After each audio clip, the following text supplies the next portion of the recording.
Hello बच्चों, स्वागत करता हूं आप सबका एक बार फिर से बोर्ड एग्जाम स्टडी में। बच्चों, अगर आप 12th क्लास के विद्यार्थी और आप इस बार 2025 में एग्जाम देने जा रहे हैं तो ये क्लास आपके लिए बहुत ही ज्यादा इंपॉर्टेंट है। बच्चों, आज के क्लास में हम लोग 12th क्लास हिंदी के चैप्टर 1 से लेकर चैप्टर 3 तक जितने सारे मोस्ट इंपॉर्टेंट ऑब्जेक्टिव क्वेश्चन है उन सभी क्वेश्चन को हम लोग बच्चों कलेक्ट किए हैं आज के क्लास में। देखिए, आप इस तीनों चैप्टर को अच्छे से देख लीजिए। इस तीनों चैप्टर से आपको एक भी क्वेश्चन जो बच्चों बाहर आपको देखने को नहीं मिलेंगे, है ना, जो सिलेबस में आपका। ओके, तो ये सभी गैस प्रश्न है, आपको पूरी तरह से एंड तक देखना चाहिए। एंड साथ में जो बच्चे आप लोग नए आ रहे हैं, चैनल को आप लोग सब्सक्राइब कर लीजिए। एंड साथ में अपने अपने फ्रेंड्स के ग्रुप वगैरह जहां भी है हर जगह आप लोग शेयर कर देंगे। ओके, तो यहाँ आपको संपूर्ण इस चैनल के माध्यम से आपका पूरा सिलेबस को कंप्लीट करवाया जाएगा। देखिए, इस चैनल के माध्यम से जो है ना, डिस्ट्रिक्ट टॉपर भी रहे, स्टेट टॉपर भी रहे, आप खुद चैनल पे जाके देख सकते हैं। तो जो बच्चे अभी तक अगर आप ग्रुप को ज्वाइन नहीं कर पाए तो इस नंबर पे आपको बार हाय हेलो लिख करके सेंड कीजिएगा। आपको एक लिंक मिलेगा, उस लिंक पे क्लिक करके आपको ग्रुप को ज्वाइन करना है। Okay, clear. चलिए, तो बच्चों देखिए, हम लोग स्टार्ट करते हैं। जैसे कि देख पा रहे हैं आपके स्क्रीन पे आपके समक्ष में पहला क्वेश्चन आ गया है ना। तो थोड़ा सा आप लोग जो है ना जम करके अपने दोस्तों के साथ पहले शेयर कर दीजिएगा, ठीक है। चलिए, तो बच्चों पहला क्वेश्चन इसमें क्या कहा जाता है, बालकृष्ण भट्ट का जन्म कब हुआ था। देखिए, हम लोग जानते हैं पहला चैप्टर आपका क्या नाम है, हिंदी में पहला चैप्टर जो आपका है बातचीत है, जिसका लेखक कौन है बच्चों, हम लोग जानते हैं बालकृष्ण भट्ट है। तो ठीक है, इसका अगर जन्म की अगर बात किया जाए, बालकृष्ण भट्ट का अगर जन्म की अगर बात करें हम लोग, तो 23 जून 1844 को बच्चों बालकृष्ण भट्ट का जन्म हुआ था। ठीक है, तो इसका आंसर आप लोग का बिल्कुल भी परफेक्ट आंसर हो जाएंगे। क्लियर। चलिए, तो इसको नोट कर लीजिएगा आप लोग। ओके, चलिए आगे देखिएगा बच्चों, क्वेश्चन आपके स्क्रीन पे दूसरा नंबर क्वेश्चन जो आपके समक्ष आपके स्क्रीन पे आ गया है ना। बालकृष्ण भट्ट की रचना जो बातचीत जो है ये क्या है। देखिए, एक एकांकी है, कहानी है, यात्रा संस्मरण है, ललित निबंध है। देखिए, हम लोग जानते हैं बातचीत के बारे में, बातचीत एकांकी है बिल्कुल नहीं, बातचीत एकांकी नहीं है, कहानी भी नहीं है ना, यात्रा संस्मरण भी नहीं है। ये आपका जो है ललित निबंध हो जाएगा और इसका आंसर आपका बिल्कुल परफेक्ट आंसर हो जाएंगे। ठीक है, तो इस चैप्टर का नाम क्या है बच्चों, बातचीत, है ना। बातचीत क्यों है इसके बारे में फिर आपको हम बताएंगे, क्योंकि हम तो इसका एक्सप्लेनेशन आपको तो है, एक्सप्लेनेशन वाला क्लास अगर आप लोग नहीं देखे हैं तो चैनल पे जाके देख सकते हैं। चैप्टर वाइज में मैंने जो है संपूर्ण आपको जो एक्सप्लेनेशन कर दिया है। ठीक है, बिल्कुल इसका सारांश भी हम आपको बताएं। ठीक है बच्चों, चलिए आगे देखिएगा आपके स्क्रीन पे क्वेश्चन देख पा रहे हैं। तीसरा नंबर क्वेश्चन बच्चों, बालकृष्ण भट्ट ने जो है मोटा मोटी कुल कितने जो है निबंध लिखे थे, इनके बारे में बताइए। ठीक है, तो देखिए अगर बात किया जाए बच्चों बालकृष्ण भट्ट जी के बारे में, तो 1000 है, 1001, 1002, 1003। देखिए, बहुत सारे पुस्तक वगैरह में आप लोग देखे होंगे 1000 आपको जो है 1001 ही होगा। बिल्कुल इसका आंसर आप लोग का बच्चों ए राइट आंसर हो जाएंगे। ठीक है बच्चों, चलिए आगे देखिएगा आपके स्क्रीन पे, है ना, क्वेश्चन नंबर 4 देखिएगा बच्चों आपके स्क्रीन पे, बालकृष्ण भट्ट का निधन कब हुआ था। देखिए, मैंने आपको बताया था ना 1844 को जन्म हुआ था, और अगर निधन की अगर बात किया जाए बच्चों, तो निधन कब हुआ था ये आपको बताना है। तो 20 जुलाई 1912 को निधन, बिल्कुल नहीं, 20 जुलाई 1913 को भी नहीं, ये चीज आपको बिल्कुल नोट कर लेना। 20 जुलाई 1914 को जो है बालकृष्ण भट्ट जी का जो है क्या हो गया था, निधन हो गया था। ठीक है बच्चों, चलिए आगे देखिएगा आपके स्क्रीन पे क्वेश्चन नंबर 5 जो आपके समक्ष में, संवाद में सबसे महत्वपूर्ण क्या होता है। संवाद मतलब जो बातचीत का है, बातचीत में महत्वपूर्ण जो होता है बच्चों क्या होता है ना। तर्क होता है, बिल्कुल तर्क नहीं होता संवाद करने में, नहीं बात करने में। क्या जिज्ञासा होना चाहिए, बिल्कुल नहीं। यानी क्या हो जाएगा, प्रवाहपूर्ण भाषा होना चाहिए, बिल्कुल नहीं। ये आपका क्या होना चाहिए बच्चों, अतिमयता, यानी बिल्कुल ये बिल्कुल राइट आंसर हो जाएंगे। ठीक है, अतिमयता यानी बिल्कुल ये होना चाहिए। ठीक है, चलिए तो इसका आंसर आप लोग का बच्चों बिल्कुल डी परफेक्ट आंसर हो जाएंगे। क्वेश्चन देखिएगा आपके स्क्रीन पे 6 नंबर क्वेश्चन, एडिशन का मत क्या था बच्चों, चीजें आपको समझना है। ठीक है, चलिए तो एडिशन का मत के बारे में आपको बताना बच्चों। हाँ, अगर देखिए इसमें कहा जाता है बातचीत चैप्टर में, है ना, अगर कहा जाता है इस चैप्टर से हमें क्या किस चीज की जानकारी मिलता है कि अगर मनुष्य को अगर वाक शक्ति नहीं होता, अगर बोलने का अगर क्या होता है ताकत नहीं होता, अंदर वाक शक्ति नहीं होता, तो लोग जो है ना पूरा दुनिया जो होता है ना, पूरा संसार पूरा ब्रह्मांड जो होता है क्या होता है बच्चों, ये क्या होता है, गूंगी सृष्टि के रूप में यानी देखते सब कोई। ठीक है, यानी इशारा में भी बात नहीं कर पाते, इशारा में मतलब बात करता। ठीक है, अगर कुछ अगर जैसे अभी हमें और आपको कुछ चीज की जरूरत होती है तो हम लोग क्या करते हैं, मांगते हैं। ठीक है, बोल करके, या कोई भी अंदर मेरे अंदर आपके अंदर कुछ भी चीजें होती है तो हमें अपना दूसरे को शेयर करके क्या होता है, मेरा मन जो होता है क्या होता है, हल्का होता है। कभी कभी आप देखिएगा, कभी कभी कोई बहुत सारे लोग जो है कभी परेशान रहते हैं, डिप्रेशन में चले आते हैं वो धीरे धीरे, तो वो क्या करता है कि जब तक अगर दूसरे के पास वो शेयर नहीं करता है तब तक उसका मन यानी जो हल्का नहीं होगा। तो यहाँ जो कहता है कि बहुत सारे जो विद्वान जो है अपना अपना तर्क दिया था बच्चों, किसको लेकर के, बातचीत को लेकर के। तो एडिशन एक जो है बहुत जो ये दिया था, तर्क दिया था अपना, एडिशन का मत क्या था बच्चों, है ना, सच्ची बात 3 व्यक्तियों में हो सकती है। तो एडिशन का बात ये गलत था, 3 व्यक्तियों में नहीं, एडिशन ने 3 व्यक्तियों में नहीं दिया था, ये 2 व्यक्तियों में बताया था। तो असल बातचीत सिर्फ 2 ही व्यक्तियों में हो सकता है। तो बच्चों इसका आंसर आप लोग बिल्कुल नोट कर लीजिएगा, ऑप्शन आप लोग का बी बिल्कुल राइट आंसर हो जाएंगे। ठीक है, तो ये चीज आपको नोट करना है। ठीक है, जो आप लोगों को मैंने बताया। ठीक है, ओके, क्लियर हो गया आपका। चलिए आगे मैं आपको फिर से बताऊं। देखिए, असल बातचीत जो बताया 2 व्यक्ति में, और उससे अगर उच्चतम अगर बातचीत का तरीका जो उत्तम तरीका जो बच्चों, उत्तम तरीका की अगर बात किया जाए तो खुद से यानी स्वयं बात करना एक उत्तम तरीका बताया गया है, ठीक है बच्चों, इस चैप्टर में। चलिए देखिएगा, बालकृष्ण भट्ट के किस काल के रचनाकार थे बच्चों, आपको इसके बारे में बताना है। बालकृष्ण भट्ट जो है जी जो है ये किस काल के थे, इनके बारे में आपको बताना है। देखिए अगर बालकृष्ण भट्ट जी की अगर बात किया जाए तो आपका पहला ऑप्शन में क्या दिया बच्चों, यानी आदि काल दिया हुआ है, भक्ति काल, रीति काल, आधुनिक काल। तो बच्चों इनके बारे में बताइए, इसका आंसर क्या हो जाएगा। देखिए अगर बात करें हम लोग अगर, तो ये आधुनिक काल के थे। क्या किस काल के थे बच्चों, तो आधुनिक काल के थे, और इसका आंसर आप लोग का बिल्कुल बच्चों डी राइट आंसर हो जाएंगे। क्वेश्चन देखिएगा 8 नंबर क्वेश्चन बच्चों, जो आपके स्क्रीन पे आपके समक्ष में है ना। बातचीत शीर्षक निबंध के निबंधकार का नाम बताइए। देखिए हम लोग अभी तो बातचीत चैप्टर के बारे में ही मैंने आपको बताया, तो इसका निबंध किसका होगा, बिल्कुल आपको पता ही होगा। बातचीत का लेखक मैंने सबसे पहले आपको बता दिया था, बालकृष्ण भट्ट जी है, और इसका आंसर आप लोगों का राइट आंसर हो जाएंगे, ठीक है बच्चों। चलिए तो इसको बिल्कुल नोट कर लीजिएगा। आगे देखिएगा क्वेश्चन बच्चों आपके स्क्रीन पे, बालकृष्ण भट्ट निवास स्थान कहा था इसका, ठीक है, निवास स्थान के बारे में बताया, ठीक है। मैंने जन्म स्थान बता दिया, जन्म कब हुआ था, निधन कब हुआ था, उनके बारे में हम लोग जान लिए। अब हम लोग चलते हैं बालकृष्ण भट्ट का निवास स्थान जो कहाँ था, ये रहते थे कहाँ, ठीक है बच्चों। देखिए अगर इसका रहने का अगर बात किया जाए बच्चों, तो ये जो है ना समस्तीपुर बिहार बिल्कुल नहीं होगा, पटना बिहार नहीं, वाराणसी उत्तर प्रदेश नहीं, ये इलाहाबाद उत्तर प्रदेश बच्चों, ये बिल्कुल इसका निवास स्थान था किसका, बालकृष्ण भट्ट जी का। ठीक है आगे देखिएगा आपके स्क्रीन पर बच्चों, क्वेश्चन नंबर 10 देखिएगा, बालकृष्ण के प्रहसन का नाम बताइएगा, है ना। तो ये बहुत सारे इसका प्रश्न थे, तो आपको बिल्कुल याद होना चाहिए, है ना। जैसा काम वैसा परिणाम, ये किसका है बच्चों, ये तो बिल्कुल आपको पता है बालकृष्ण भट्ट जी का ही है ना। नई रोशनी की बीस उसी का ही है ना। आचार विडंबन उसी का ही है, तो ये सभी हो जाएगा आपका बच्चों, बिल्कुल इसका आंसर आप लोग का बच्चों बी राइट आंसर हो जाएंगे, ठीक है बच्चों। क्वेश्चन देख पा रहे 11 नंबर क्वेश्चन, कौन सा उपन्यास बालकृष्ण भट्ट की नहीं है। आपको देखना आपके सामने चार ऑप्शन दिया हुआ है, बालकृष्ण भट्ट जी का जो उपन्यास की बात हो रही है वो कौन सा नहीं है इसमें से, ठीक है। तो बिल्कुल बहुत ही अति महत्वपूर्ण बच्चों, आपको समझना चीजों को। देखिए रहस्य कथा, नूतन ब्रह्मचार्य, आजान सुजान, तो ये सब किसका है बच्चों, ये हम लोग जानते हैं बालकृष्ण भट्ट जी का ही है ना। अजात शत्रु, बिल्कुल ये अजात शत्रु नहीं होगा, क्योंकि हम लोग जानते हैं हर्यक वंश के शासक थे, तो इसका तो कोई मतलब ही नहीं है, ठीक है बच्चों। ना गुप्ती वैरासी, ये भी बिल्कुल बच्चों वेरी किसका है बच्चों, ये बालकृष्ण भट्ट जी का ही। बरसात यात्रा, है ना, उचित दक्षिणा एंड आपका हमारी घड़ी, सद्भाव का अभाव, ये सभी जो बच्चों किसका है बच्चों, बालकृष्ण भट्ट जी का है, लेकिन अजात शत्रु नहीं होगा। तो इसका आंसर बच्चों बिल्कुल बी जाएगा, क्योंकि नेगेटिव का भाई जाएगा किसके साथ, नेगेटिव के साथ जाएगा, नहीं की बात हो रही बच्चों, ठीक है। क्लियर हो गया आपका। चलिए आगे हम लोग देखते हैं बच्चों, आपके स्क्रीन पे क्वेश्चन देख पा रहे, क्वेश्चन नंबर 12 है, बातचीत शीर्षक निबंध के किस विधा की रचना है बच्चों। एकदम चीजों को समझते हुए चलना है बच्चों, एकदम शेयर करना है, आप लोग जम करके थोड़ा सा शेयर जरूर कीजिएगा, ठीक है, एकदम रिलैक्स होकर के, है ना। जो बच्चे आप लोग नए आ रहे हैं, सबसे पहले आप लोग चैनल को सब्सक्राइब कर लीजिए, ठीक है।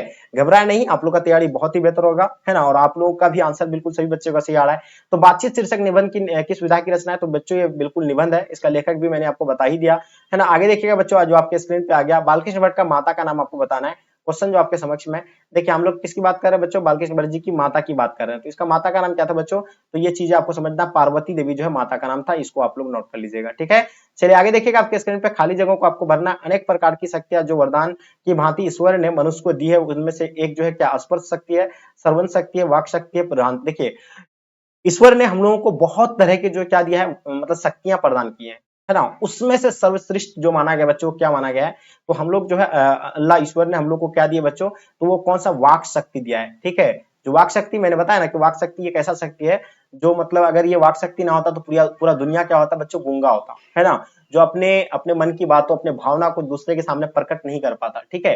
तो ये चीज आपको बिल्कुल याद रखना है, इसका आंसर आपको वाक शक्ति हो जाएगा, बिल्कुल परफेक्ट आंसर। स्पर्श शक्ति नहीं होगा, श्रवण शक्ति भी नहीं होगा, ये जब आपका ग्राम शक्ति ये भी नहीं होगा, ठीक है। आगे देखिएगा बच्चों, उसने कहा था कहानी के लेखक कौन है बच्चों। चलिए अब हम लोग चलते हैं दूसरा चैप्टर में, आगे आप लोग देखो, उसने कहा था का लेखक सबसे पहले आपको बताना है कि उसने कहा था का लेखक कौन है बच्चों, चंद्रधर शर्मा गुलेरी है। क्लियर आपका। तो हम लोग जानते हैं कि चंद्रधर शर्मा गुलेरी जो है किसका, यानी उसने कहा था पाठ के लेखक चंद्रधर शर्मा गुलेरी है। लेकिन ये उसने कहा था पाठ जो है बच्चों, ये कब प्रकाशित हुआ था, तो ये 1915 को प्रकाशित हुआ था, इसको आप लोग नोट कर लीजिएगा, ठीक है। क्लियर हो गया आपका। उसने कहा था कहानी के लेखक कौन है बच्चों, चंद्रधर शर्मा गुलेरी, एक कब प्रकाशित हुआ था, तो 1915 को प्रकाशित हुआ था। उसने कहा था कहानी के बारे में आपको बताना, बताइएगा इसका आंसर क्या हो जाएगा बच्चों। देखिए उसने कहा था कहानी की अगर बात किया जाए, तो ये क्या है, ये युद्ध की कहानी है, बिल्कुल नहीं, ये युद्ध की कहानी नहीं, देवे प्रेम की कहानी है, बिल्कुल नहीं, प्रेम पर बलिदान होने की कहानी है बच्चों, ये चीज आप इसको नोट करना है, ठीक है। इसका आंसर आप लोग का सी राइट आंसर हो जाएंगे, ठीक है। चलिए उसने कहा था कैसी कहानी है बच्चों, तो हम लोग जानते हैं उसने कहा था के बारे में आपसे पूछा गया बच्चों, जल्दी बताइएगा। देखिए ये व्यंग्यात्मक है, बिल्कुल नहीं, मनोरंजनात्मक है, या आपका देखिएगा आपका क्या हो जाएगा, युद्ध विरोधी है, तो बिल्कुल ये चीज आपको नोट कर लेना है, बहुत बढ़िया जी। आगे देखिए किसने, उसने कहा था किस प्रकार की कहानी है, ठीक है। चलिए आपको बताना 18 नंबर क्वेश्चन का, ये चरित्र प्रधान है ना, कर्म प्रधान है, धर्म प्रधान, ये आपका यानी भाव प्रधान। तो यहाँ उसने कहा था पाठ की बात हो रही है, चंद्रधर शर्मा गुलेरी जिसका लेखक है, ये प्रकाशन 1915 को हुआ था बच्चों, और ये जो है किस प्रकार की कहानी बच्चों, तो ये कर्म प्रधान हो जाएगा, और इसका आंसर आप लोग का बिल्कुल बच्चों राइट आंसर हो जाएंगे। उसने कहा था कहानी के नाम बताइएगा। देखिए मैंने आपको फिर से मतलब उससे पहले भी बताया था आपको, ठीक है। फिर अभी आपको पूछा गया है क्वेश्चन, तो बिल्कुल ये चीज आपको नोट कर लेना, चंद्रधर शर्मा गुलेरी। देखिए क्वेश्चन आपका एक ही रहता है, लेकिन आपका सिर्फ भाषा में थोड़ा सा चेंज कर लेता है, लेकिन अक्सर बच्चे जो है सब में फंस जाते हैं और गलती कर देते हैं ना। उसने कहा था कहानी की क्या विशेषता है ना। क्वेश्चन क्या पूछा गया, उसने कहा था कहानी की जो विशेषताएं हैं उनके बारे में आपको बताना है। देखिए हम लोग जानते हैं उसने कहा था कि कहानी की विशेषता देव प्रेम की कहानी है, प्रेम पर बलिदान की कहानी है, युद्ध की कहानी है। तो ये सभी जो होगा बच्चों आपका क्या हो जाएगा, उसने कहा था कहानी की विशेषताएं हैं। अब बात करते हैं चंद्रधर शर्मा गुलेरी जी का जन्म कब हुआ था। देखिए हम लोग जानते हैं चंद्रधर शर्मा गुलेरी का जन्म 7 जुलाई 1883 को हुआ था। ये चीजें आप लोग बिल्कुल नोट कर लीजिएगा, ठीक है। काफी अति महत्वपूर्ण है बच्चों, आप चीजों को आप लोग जो है नोट करते चलिएगा। Okay clear. चलिए आप बात करते हैं क्वेश्चन नंबर आपके स्क्रीन पे बच्चों, क्वेश्चन नंबर 22 देखिएगा। चंद्रधर शर्मा गुलेरी का मृत्यु कब हुआ था। तो ये आपको जन्म के बारे में बता दिया कि 1883 को हुआ था। बिल्कुल। आप मृत्यु की अगर बात किया जाए बच्चों, तो ये इसको नोट कर लेना है ना। तो ये चंद्रधर शर्मा गुलेरी की मृत्यु जो 1922 को हुआ था, ठीक है। लेकिन यहाँ ऑप्शन में आपका नहीं है, ऑप्शन में होगा। हाँ देखिए यहाँ दिया हुआ आपका ऑप्शन 12 सितंबर 1922 को। बिल्कुल बच्चों परफेक्ट आंसर हो जाएंगे। क्लियर होगा आपका। चलिए आगे देखिएगा बच्चों आपके स्क्रीन पे, है ना। चंद्रधर शर्मा गुलेरी जी का जन्म जो है कहाँ हुआ था। तो यहाँ आपको कभी कभी पूछा जाता है क्या गुलेर जी, तो चंद्रधर शर्मा गुलेरी को ही कहा जाता है गुलेर जी। तो गुलेर जी का जन्म जो है बच्चों कहाँ हुआ था, ये तो हम लोग जानते हैं कि जयपुर राजस्थान में इसका जन्म हुआ था, ठीक है। तो इसको आप लोग नोट कर लीजिएगा, है ना। 1883 को इसका जन्म हुआ था। आगे देखिएगा बच्चों जो आपके स्क्रीन पे, गुलेर जी किस गांव के मूल निवासी थे, ठीक है। तो आपको बताना, बहुत इंपॉर्टेंट क्वेश्चन है, जल्दी से बताइएगा, ठीक है। तो बताना आपको क्या हो जाएगा इसका आंसर बच्चों, पटना हो जाएगा उत्तर प्रदेश, गुलेर नामक जिला, या आपका गुलेर नामक गांव हो जाएगा। तो हम लोग जानते हैं इसका आंसर आपका उत्तर प्रदेश, बिल्कुल बिल्कुल राइट आंसर हो जाएंगे बच्चों। आगे देखिएगा आपके स्क्रीन पे क्वेश्चन 25, चंद्रधर शर्मा गुलेरी जी का जन्म स्थान कहाँ है, तो बताइएगा। देखिए चंद्रधर शर्मा गुलेरी का जन्म स्थान की अगर बात किया जाए बच्चों, तो ये आपका जयपुर राजस्थान हो जाएगा। कहाँ पे हो जाएगा, जयपुर राजस्थान जो है चंद्रधर शर्मा गुलेरी जी का क्या होगा, जन्म स्थान है, ठीक है। आगे देखिएगा चंद्रधर शर्मा गुलेरी के पिता का क्या नाम है बच्चों। तो हम लोग जानते हैं चंद्रधर शर्मा गुलेरी का पिता का नाम जो होगा पंडित शिवराम होगा। क्या हो जाएगा बच्चों, पंडित शिवराम आपका जो है इसका राइट आंसर हो जाएंगे, पंडित शिवराम, बिल्कुल परफेक्ट आंसर होगा। आगे देखिएगा आपके स्क्रीन पे चंद्रधर शर्मा गुलेरी जी का बचपन की शिक्षा बच्चों, आपको बताना किसका बारे में, चंद्रधर शर्मा गुलेरी की बचपन की जो शिक्षाएं थी वो किस भाषा में दिया गया था बच्चों, उसको संस्कृत में दिया गया था। ये चीजें आप लोग बिल्कुल नोट कर लीजिएगा, ठीक है, जो बहुत ही अति महत्वपूर्ण है, ठीक है। आगे देखिएगा आपके स्क्रीन पे चंद्रधर शर्मा गुलेरी देश सती के प्रथम चरण में हिंदी गद्य साहित्य के जो एक प्रमुख लेखक थे बच्चों, इनके बारे में आपको बताना है। 28 का आपको बताना है, इसका आंसर आपका क्या हो जाएगा। चलिए तो इसका अगर आंसर की अगर बात किया जाए तो 20वीं हो जाएगा, यानी 20वीं सदी की बात हो रही है। तो इसका आंसर आप लोग का 20वीं यानी बिल्कुल राइट आंसर हो जाएंगे। चंद्रशेखर शर्मा गुलेरी इलाहाबाद तथा कोलकाता विश्वविद्यालय के क्रम से एंट्रेंस तथा मैट्रिक की परीक्षा पास किया था। तो देखिए हम लोग जानते हैं कि 1889 को जो एंट्रेंस का एग्जाम पास किया था बच्चों। आगे देखिएगा चंद्रशेखर शर्मा गुलेरी जी का कोलकाता विश्वविद्यालय से इंटरमीडिएट की परीक्षा कब पास किया गया था। तो देखिए चंद्रशेखर शर्मा गुलेरी जो है कौन सा यानी कोलकाता विश्वविद्यालय से जो है यानी कब पास किया गया था बच्चों। तो कोलकाता विश्वविद्यालय से जो पास किया था बच्चों, वो चीज आपको याद रखना, 1901 में जो पास किया गया था, ठीक है बच्चों। आगे देखिएगा आपके स्क्रीन पे चंद्रशेखर शर्मा गुलेरी इलाहाबाद विश्वविद्यालय से बीए की परीक्षा कब यानी पास किया था बच्चों। चंद्रशेखर शर्मा गुलेरी की बात हो रही है, जो उसने कहा था का लेखक है ना। तो उसमें जो है यानी ये जो गुलेरी इलाहाबाद विश्वविद्यालय से जो है बीएससी जो है मतलब बीए की परीक्षा जो कब पास किया था बच्चों। तो 1903 को जो है बीए की परीक्षा पास किया गया था, और इसको नोट कर लीजिएगा, बिल्कुल डी राइट आंसर हो जाएंगे, ठीक है। गुलेर जी ने किस पत्रिकाओं का संपादन किया था बच्चों। गुलेर जी के बारे में आपको बताना कि किस पत्रिका के संपादक रहे हैं। तो ये जो है समालोचनात्मक एवं काशी नगरी एवं प्राचार्य पत्रिका, ये जो है तीनों का बच्चों था, ठीक है। इनको भी आप लोग नोट कर लिए हैं, बहुत बढ़िया जी, एकदम गुड आप सभी का, है ना। आगे देखिएगा आपके स्क्रीन पे मैंने तो बता दिया आपका समालोचनात्मक काशी नगरी, यानी बिल्कुल ये राइट आंसर हो जाएंगे। आगे देखिएगा गुलेर जी की कुल कितने जो है कहानियां लिखी थे, गुलेर जी जो है कुल कितने कहानियां लिखा था। मोटा मोटी ये 3 कहानी लिखे थे बच्चों, इसको आप लोग नोट कर लीजिएगा, ठीक है बच्चों। आगे देखिएगा आपके स्क्रीन पे सुखमय जीवन किसकी कहानी है बच्चों, सुखमय जीवन की बात हो रही है। तो सुखमय जीवन जो आपका यानी बालकृष्ण भट्ट की है, बालचंद्र साहब गुलेरी है, ओम प्रकाश वाल्मीकि है। तो देखिए हम लोग जानते हैं कि सुखमय जीवन की अगर बात किया जाए तो चंद्र जो हम लोग पढ़ते हैं ना कि उसने कहा था पाठ के लेखक कौन है बच्चों, चंद्रशेखर शर्मा गुलेरी है। और उसी में जो है आपका यानी सुखमय जीवन किसकी कहानी बच्चों, तो चंद्रशेखर शर्मा गुलेरी का है। और ये भी आपको याद होगा। हाँ ये चंद्रशेखर गुलेरी द्वारा जो 1915 को जो उसने कहा था कहानी का जो है मतलब प्रकाशन किया था, ठीक है। आगे देखिएगा बच्चों जो आपके स्क्रीन पे आ गया क्वेश्चन नंबर 35, है ना। चलिए तो ये तो चीज आप लोग का आंसर सही हो गया। अब देखिए क्वेश्चन नंबर 35 जो आपके स्क्रीन पे आगे, संपूर्ण क्रांति के रचनाकार बताइएगा। देखिए आपसे क्या पूछा गया है, संपूर्ण क्रांति के रचनाकार जो है बच्चों को कौन है। तो बिल्कुल ये चीजें आप लोगों को नोट करनी है। तो हम लोग जानते हैं जयप्रकाश नारायण जी है, बिल्कुल इसका राइट आंसर हो जाएंगे। जयप्रकाश नारायण जी जो है संपूर्ण पाठ के जो है लेखक रहे हैं, ठीक है बच्चों। चलिए तो इसका आंसर आप लोग का क्या हो जाएगा बच्चों, सी राइट आंसर हो जाएंगे। आगे देखिएगा जयप्रकाश नारायण को जो है किसका दलाल कहा गया था, ये चीजें भी आपको नोट करनी है ना। चलिए तो देखिए जयप्रकाश नारायण जी को जो है ना किसका यानी अमेरिका का दलाल कहा गया था, किसका अमेरिका का जो है दलाल कहा गया था। ये चीज आप लोग बिल्कुल सत्य है, ठीक है। इसका आंसर आप लोग का बच्चों ए राइट आंसर हो जाएंगे, ठीक है। क्वेश्चन देखिएगा 37 नंबर क्वेश्चन, जयशंकर प्रसाद के बचपन का नाम क्या था बच्चों, इनके बारे में बताइए। देखिए जयशंकर प्रसाद के बचपन का नाम की अगर बात किया जाए तो बाउल इसका आंसर आप लोग का बिल्कुल परफेक्ट आंसर हो जाएंगे। यहाँ आपसे यानी क्या नाम था, है ना, तो बिल्कुल आपको बताना इसका आंसर आप लोग का क्या हो जाएंगे बच्चों, तो बाउल बिल्कुल सही है। जयप्रकाश नारायण का जन्म कब हुआ था बच्चों, इनके बारे में बताइए। क्वेश्चन 38 जो आपके स्क्रीन पे है, जयप्रकाश नारायण जी का जन्म जो है 11 अक्टूबर को हुआ था। कब हुआ था बच्चों, 11 अक्टूबर 1902 को हुआ था। ये चीजें आप लोग को नोट करनी है, बिल्कुल ए राइट आंसर हो जाएंगे, ठीक है। क्लियर हो गया आपका। चलिए आगे देखिए क्वेश्चन आपके स्क्रीन पे, क्वेश्चन नंबर 39, फटाफट बताइए जयप्रकाश नारायण का निधन जो है वो कब हुआ था बच्चों, इनके बारे में आप बताइए, ठीक है। चलिए बहुत बढ़िया, देखते हैं कितने बच्चे आप लोग सही आंसर दे पा रहे हैं।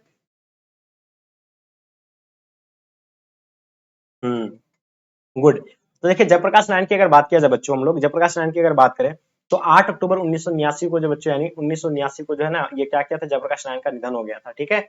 और पता है आपको एक चीज और नोट करना है, 1974 में पटना के गांधी मैदान में भारी जनसैलाब बनकर उभरा था बच्चों, ये किसके द्वारा नेतृत्व में था, ये जयप्रकाश नारायण जी के द्वारा, ठीक है। चलिए आगे देखिएगा आपके स्क्रीन पे, जयप्रकाश नारायण का जन्म स्थान कहाँ था बच्चों, इनके बारे में बताइए। देखिए हम लोग जानते हैं इसका जन्म जो सीताब दियारा उत्तर प्रदेश जो है बलिया, बिल्कुल राइट आंसर हो जाएंगे, ठीक है बच्चों। जयप्रकाश नारायण का जन्म स्थान भी आपको क्लियर हो गया। आगे देखिएगा आपके स्क्रीन पे, जयप्रकाश नारायण को लोग क्या कहने लगे थे, जयप्रकाश नारायण जी को जो है ना लोग क्या कहते थे बच्चों, लोकनायक के नाम से कहते थे, जननायक, नारायण नायक या देश नायक। तो हम लोग जानते हैं जयप्रकाश नारायण जी को जो है लोकनायक के नाम से जाना जाता है और बचपन का नाम इसका जो है बाउल है। ये चीज आप लोग नोट कर लीजिएगा, ठीक है। आगे देखिएगा आपके स्क्रीन पे, बिहार के छात्र आंदोलन का जेपी ने नेतृत्व यानी किया था, ठीक है बच्चों बताइएगा, है ना। तो बिहार के छात्र आंदोलन का जेपी ने जो कब नेतृत्व किया था, मैंने जस्ट अभी आपको बताया 1964 में नहीं होगा, ठीक है, अभी क्लास में बताया। तो बहुत बढ़िया जी, सभी बच्चों का आप लोग का आंसर बिल्कुल सही है। 1974 जितने सारे बच्चे अभी आप लोग आंसर दिए हैं, बिल्कुल बच्चों आप सभी का आंसर परफेक्ट है। रिकंस्ट्रक्शन ऑफ इंडिया पॉलिटी पुस्तक के लेखक कौन है बताइएगा। रिकंस्ट्रक्शन ऑफ पॉलिटी पुस्तक, इंडिया पॉलिटी पुस्तक के लेखक कौन है बच्चों, ये आपका जयप्रकाश नारायण जी हो जाएगा। ऑप्शन आप लोग का सी राइट आंसर हो जाएंगे। जयप्रकाश नारायण को कौन सा पुरस्कार मिला था बच्चों, तो हम लोग जानते हैं जयप्रकाश नारायण जी को, हम लोग जानते हैं कि इसको जो मैग्सेसे सम्मान एवं भारत रत्न से सम्मानित किया गया था 1965, और आपका 1999 को जो भारत रत्न मिला था, ठीक है। तो ये चीजें आपको जो है बिल्कुल याद करना है, ठीक है। जयप्रकाश नारायण जी के बारे में आपको पुरस्कार मिला था बच्चों, ये चीज हो गया। किस पार्ट में आया है कि अगर कोई डेमोक्रेसी का दुश्मन है तो वह लोग दुश्मन है, जो जनता के शांति में कार्यक्रमों में बाधा डालता है तो उनकी गिरफ्तारी करते हैं और उन पर लाठीचार्ज होता है, गोली चलाते हैं, ठीक है। तो इसका आंसर आप लोग का हो जाएगा संपूर्ण क्रांति, यानी ऑप्शन आप लोग का बी बिल्कुल राइट आंसर हो जाएंगे, ठीक है। विद्यार्थी और राजनीति के निबंध में किसका लिखा हुआ है, चलिए विद्यार्थी और राजनीति निबंध जो है किसका लिखा हुआ बच्चों, इनके बारे में बताइए। तो हम लोग जानते हैं जयप्रकाश नारायण जी के द्वारा जो है लिखा गया था, ठीक है। चलिए हाँ, तो ये बिल्कुल इसका आंसर आप लोग का बिल्कुल डी राइट आंसर हो जाएंगे। भ्रष्टाचार की जड़ जो बच्चों को क्या है ना, भ्रष्टाचार की जड़ के बारे में आपसे पूछा गया है। दलविहीन सरकार नहीं होगा इसका, है ना। उसके बाद क्या, सरकार की गलत नीतियों की वजह से जो बच्चों आज जो है ना करप्शन हो रही है, ठीक है, हर जगह जगह, ठीक है। आगे देखिएगा बच्चों आपके स्क्रीन पे क्वेश्चन नंबर 48, जयप्रकाश नारायण का जन्म कहाँ हुआ था बच्चों, इनके बारे में बताइए, ठीक है। चलिए बहुत बढ़िया जी, तो जयप्रकाश नारायण जी का आपको क्या पूछा गया, ये चीज ध्यान रखना है ना, जन्म कहाँ हुआ था बच्चों, ये चीज आपको याद रखना है, सीताब दियारा उत्तर प्रदेश, बिल्कुल इसका आंसर आप लोग का बच्चों बिल्कुल परफेक्ट आंसर हो जाएंगे। क्लियर हो गया आपका, ठीक है। चलिए आगे देखिएगा आपके स्क्रीन पे 49, भारत में आपातकाल कब लागू हुआ था बताइएगा। आपातकालीन की स्थिति भारत में जो लागू हुआ था बच्चों वो कब हुआ था। तो देखिए हम लोग बात करें भारत में आपातकाल कब लागू हुआ था बच्चों, तो ये चीज आपको पता होगा 1975 को भारत में आपातकाल लागू हुआ था, और ये बिल्कुल इसका आंसर आप लोग का भी राइट आंसर हो जाएंगे, ठीक है। तो चलिए भारत में आपातकाल कब लागू हुआ था 1975 में, और पता सबसे पहले कहाँ पे लागू किया गया था, पंजाब में लागू किया गया था, ठीक है। आगे देखिएगा आपके स्क्रीन पे, फ्री प्रेस के मालिक कौन था बच्चों बताइएगा। इसका आंसर क्या होगा, अमर सरदार या अमन या सरदार दान जी। तो बच्चों बताएगा आपको क्या पूछा, फ्री प्रेस के मालिक के कौन था बच्चों, तो इसका आंसर आप लोग का बच्चों क्या हो जाएगा, बिल्कुल राइट आंसर हो जाएंगे, ठीक है। चलिए तो इसका सरदार दान जी, यानी ऑप्शन आप लोग का डी बिल्कुल परफेक्ट आंसर हो जाएंगे, ठीक है। चलिए क्लियर हो गया आपका। तो बच्चों देखिए ये चीजें आप लोग का ना 1 से लेकर 3 तक चैप्टर जो हम लोग कवर किए, इसमें से जितने सारे आपका जो मोस्ट इंपॉर्टेंट था उन सभी क्वेश्चन को हम लोग सम्मिलित किए थे और आप लोग अच्छे से सॉल्व किए, ठीक है। बहुत अच्छा लगा, है ना। चलिए और हम्म तो ये आपको ने क्या बताया, ये तो फ्री प्रेस के मालिक कौन थे बच्चों, ये तो क्लियर हो गया आपका, यानी तो बताइए आपको जो 50 क्वेश्चन मैंने करवाया, और बताइए इन 50 में से आप लोग खुद से कितने क्वेश्चन का आंसर दे पाए, या आप हमें कमेंट करके जरूर बच्चे बताइएगा, ठीक है। तो जब तक के लिए जय हिंद जय भारत।